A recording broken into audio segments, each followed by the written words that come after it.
hello hi friends आज recipe है कोबी तरकारी से प्रथम मसला जीरा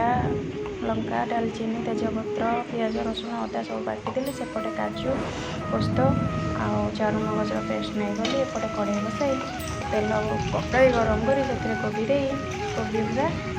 गोल्डन फ्राए होगा पर्यंत छाणी एक जगह को काढ़ीदेली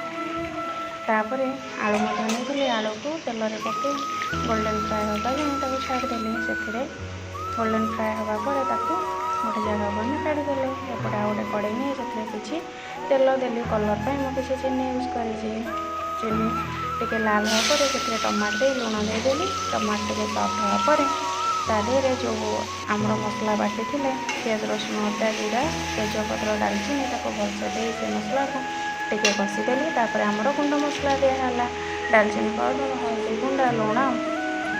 जीरा पाउडर चिकेन मसला कश्मीरी रेड चिली पाउडर सब दे आम भलसे गोड़े गोड़े पर से किसी पानी दे भलसे कषि होगा छाड़देले घोड़े मसला को सीझापी छाड़देवा मसला सीझा पर ढाकुणी खोली देखला बेलू से मसला तेल छाड़ा आरंभ होपर आगे कषे से आम चारू काजूर पेस्ट को देदेवा चारू काजू पेस्ट बेसी समय आम कषाइबा ना चारू काजू पेस्ट बेसी कषाइले से पिता हो अल्प कषाई से कोबी आलूर छणा को देदेली टे कषाई से गरम पानी